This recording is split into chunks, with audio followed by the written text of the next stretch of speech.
क्या राय रहा तब कहने कहो कौन उपाय करी कौन लड़किया हमारे भगवान दे देतन।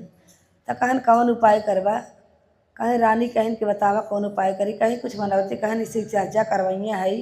जब भोले बाबा हमारे गोद भर देते तो हम शिव चर्चा करी। कहीं ठीक बा। तो उनके होते जाते पेटे में लड़कियाँ रह गए। अब भोले बाबा की चर्चा माने रही। अब जब लड़कियाँ हो गई तो फिर चर्चा भुलाई गए। तो भोले बाबा के लगे भोले बाबा आवे ऐसे बन के साधु संत के भेष में। कहे कि जय हो राजा की जय हो, बाबू की बढ़ती हो, बाबा कुछ भिक्षा दे, हम अपने दुआरे जाई।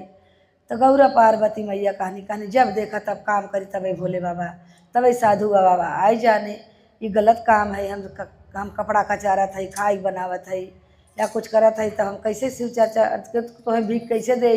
कहा ठीक बाबा, कहाँ लवट जाए उनके बियाहे में, उनके छठी यहाँ